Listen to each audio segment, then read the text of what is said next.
Friends, कैसे आप सब। आइए दोस्तों, हम लोग पढ़ रहे हैं 10th क्लास की हिंदी। और दोस्तों आइए देख लेते हैं हिंदी में अलंकार जो आते हैं। और जो आप लोगों को अलंकार हम बता रहे हैं, ये दो अलंकार 100% हर बार एग्जाम में पूछे जाते हैं। तो आइए बच्चों देख लेते हैं कौन कौन से दो अलंकार हैं। तो फ्रेंड्स, अलंकार तो सबसे पहले हमें पता होना चाहिए कि अलंकार क्या है। तो बच्चों क्या होता है, जो काव्य की शोभा को बढ़ावा देते हैं। क्या करते हैं? जो काव्य की शोभा को बढ़ा देते हैं, उन्हें हम क्या कहते हैं? अलंकार कहते हैं बच्चों। अलंकार का संधि क्या होता है? अलंकार का संधि होता है अलम धन कार। यानी अलम धन कार बराबर क्या हो जाता है बच्चों? अलंकार हो जाता है। अब आइए देख लेते हैं कि अपने हिंदी के सिलेबस में यानी कक्षा 10 में कितने अलंकार दिए गए हैं। तो बच्चों दो अलंकार बहुत ही ज़्यादा इंपॉर्टेंट हैं। वैसे तो 3 दिए गए हैं, लेकिन दो जो ये अलंकार हैं, ये बहुत ज़्यादा इंपॉर्टेंट है। तो आइए बच्चों देख लेते हैं पहला क्या है। तो फ्रेंड्स, पहला दिया गया है उत्प्रेक्षा अलंकार। तो आइए देख लेते हैं उत्प्रेक्षा अलंकार क्या होता है। जिस जगह, क्या बच्चों, जिस जगह उपमेय में उपमान की संभावना या कल्पना की जाए, वहां पर उत्प्रेक्षा अलंकार होता है। बहुत ही इजी स्टेप में आप लोगों को बताएंगे और बहुत ही इजी स्टेप में इसके समझने के तरीके भी हैं। क्या है? जिस जगह उपमेय में उपमान की संभावना प्रकट की जाए। बस हमें इतना याद रखना है कि जहां पर उपमेय में उपमान की संभावना प्रकट की जाए, वहां पर उत्प्रेक्षा अलंकार होता है। और इसके वाचक शब्द देख लेते हैं। कभी कभी क्या होता है, एग्जाम में हमें ये डेफिनेशन लिखने के लिए आ जाती है, और कभी कभी क्या होता है, कोई एग्जाम्पल लिखा होता है और उसमें पूछ देता है कि इसमें उपर्युक्त पंक्तियों में कौन सा अलंकार है। तो उसकी पहचान हम लोग कैसे जानेंगे? तो ये वाचक शब्द हैं। यदि किसी भी पंक्ति में मानो, जनु, मानो, मनहु, जनहु आदि प्रकार के शब्द आए, यानी मन मानो, जनु जानो, मनहु जनहु, इस तरह के यदि शब्द कहीं पर भी किसी भी पंक्तियों में प्रयोग किए गए हों, तो वहां पर कौन सा अलंकार हो जाता है? तो बच्चों वहां पर हो जाता है उत्प्रेक्षा अलंकार। अब आइए इसका एक एग्जाम्पल देख लेते हैं। तो बच्चों देख रहे हैं हम लोग एग्जाम्पल में क्या लिखा है। लिखा है सिर फट गया उसका, वही मानो अरुण रंग का घड़ा। यानी सिर फट गया उसका, वही मानो अरुण रंग का घड़ा। अब देखो बच्चों, यहाँ पर क्या मिल गया? मानो मिल गया। तो यहाँ पर क्या हो जाएगा? उत्प्रेक्षा अलंकार हो जाएगा। यदि मनु मिल जाता, जनु मिल जाता, मनहु, जनहु, मानो, जानो, ये इस तरह के यदि शब्द कहीं पर भी मिल जाए, तो वो क्या होते हैं? सब उत्प्रेक्षा अलंकार के एग्जाम्पल होते हैं, उत्प्रेक्षा अलंकार के उदाहरण होते हैं। अब आइए बच्चों देख लेते हैं दूसरा जो बहुत ज्यादा इंपॉर्टेंट अलंकार है, वो पढ़ लेते हैं। तो फ्रेंड्स, दूसरा जो अलंकार दिया गया है हाई स्कूल के सिलेबस में, वो दिया गया है रूपक अलंकार। अब देख लेते हैं बच्चों, रूपक अलंकार क्या होता है। जब उपमेय में उपमान का आरोप किया जाए।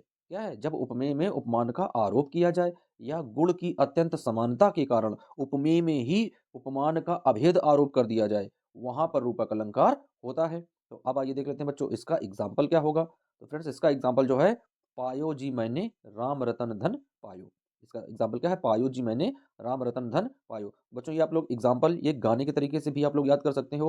उसमें गाना क्या था? पायो जी मैंने प्रेम रतन धन पायो। इसमें क्या है, बस प्रेम की जगह राम कर देना है, और हम लोग पहचान जाएंगे कि कौन सा अलंकार है। भाई रूपक अलंकार है।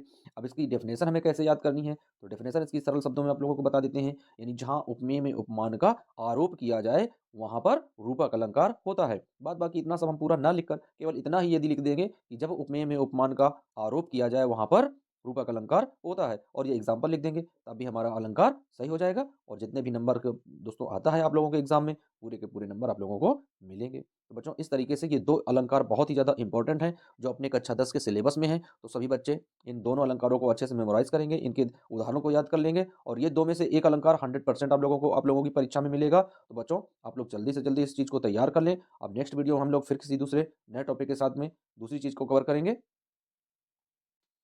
अब आइए बच्चों देख लेते हैं, बहुत ही ज़्यादा इंपॉर्टेंट आईएएस एग्जाम में क्वेश्चन कई बार ये पूछे जाते हैं। तो आप लोगों को बता देते हैं कि किस तरीके से क्वेश्चन आते हैं बच्चों। तो देख लेते हैं बेटा क्या है कि आईएएस इंटरव्यू में पूछे जाने वाले क्वेश्चन। तो बच्चों देख लेते हैं कि इस तरह के इंटरव्यू में किस तरह के क्वेश्चन पूछे जाते हैं। तो क्वेश्चन कह रहा है बेटा, कह रहा एक महिला के 9 बच्चे हैं। क्या है बेटा? एक महिला के 9 बच्चे हैं, जिनमें से आधे लड़के हैं, तो उन लड़कों की संख्या कितनी होगी। अब हम लोगों को समझना है कि एक महिला है और उसके 9 बच्चे हैं। तो बच्चों यहाँ पर क्या है, अब 9 बच्चे हैं, यदि उनमें से कह रहा कि आधे लड़के हैं, तो 9 का आधा कितना होता है? 4.5 होता है। और आंसर क्या लाना है हमें? भाई 5 लाना है। आधा कहाँ से लाएंगे? ऐसा तो है नहीं कि आधा हम किसी को बाँट दें बीच से 2 हिस्सों में। तो उसके लिए क्या है, इस क्वेश्चन को पहले अच्छे से समझेंगे, पढ़ेंगे, उसके बाद में इसका आंसर जानने की कोशिश करेंगे। तो बच्चों देख लेते हैं कि एक महिला के कितने बच्चे हैं? 9 बच्चे हैं, और महिला है साथ में, तो कुल संख्या कितनी हो गई? 10 संख्या हो गई। अब बच्चों पूछ रहा है कि आधे लड़के हैं, तो 10 घर में सदस्य हैं, आधे लड़के हैं, तो 10 के आधे कितने होते हैं? 5, तो लड़कों की संख्या कितनी आ जाएगी? 5 आ जाएगी, और लड़कियों की संख्या भी 4 आ जाएगी, और बाद में एक उसकी माँ है यानी महिला है। तो इस तरीके से इस क्वेश्चन को हम लोग अच्छे से समझ लेंगे। अब आइए बच्चों देख लेते हैं दूसरा क्वेश्चन क्या है। तो बेटा दूसरा क्वेश्चन दिया गया है कि नाग पंचमी का विलोम शब्द बताओ। क्या है? नाग पंचमी का विलोम शब्द बताओ। दोस्तों ये क्या है? ये है पंचमी। पंच मीन्स होता है पंच माने मुक्का और मी मीन मुझे यानी मुक्का मारना, यानी मुझे मुक्का मारना। और किसके द्वारा? नाग के द्वारा। तब इसका अपोजिट क्या हो जाएगा? तो इसका अपोजिट हो जाएगा कि नाग ने मुझे मुक्का नहीं मारा। इसमें क्या है? पंचमी यानी मारा, और इसका अपोजिट करेंगे तो लिख देंगे कि नाग ने मुझे मुक्का नहीं मारा। तो इस तरीके से इस क्वेश्चन को समझ लेंगे। अब आइए देख लेते हैं बच्चों दूसरा क्वेश्चन, बहुत ही ज़्यादा इंपॉर्टेंट है। तो क्या दिया गया है दोस्तों? क्वेश्चन दिया गया है कि एक बिल्ली के 3 बच्चे थे। क्या है बच्चों? एक बिल्ली के 3 बच्चे थे। एक का नाम था जनवरी, दूसरे का नाम था मार्च और तीसरे का नाम था मई। उनकी माँ का क्या नाम होगा? उनकी माँ का क्या नाम था? दोस्तों यहाँ पर क्या है? उनकी माँ का क्या नाम था? तो इस क्वेश्चन का आंसर आप लोगों को क्या करना है? कमेंट करना है। और ये क्वेश्चन सभी बच्चों के लिए क्या है? सभी बच्चों के लिए, सभी दोस्तों के लिए चैलेंजिंग फॉर एवरीबॉडी। तो इस क्वेश्चन का आंसर आप लोगों को बताना है। एक बार क्वेश्चन फिर से पढ़ लेते हैं। ये क्वेश्चन दिया क्या गया है? तो बच्चों क्वेश्चन दिया गया है भाई, एक बिल्ली के 3 बच्चे थे। पहले का नाम था जनवरी। क्या बच्चों? आइए देख लेते हैं। पहले का नाम क्या था? पहले का नाम था जनवरी, दूसरे का नाम था मार्च और तीसरे का नाम था मई। उनकी माँ का नाम क्या था? तो इस क्वेश्चन का आप लोगों को आंसर बताना है कि उनकी माँ का नाम क्या था। तो मिलते हैं बच्चों फिर किसी नए वीडियो के साथ में। जब तक के लिए बने रहिए वीडियो और चैनल के साथ में।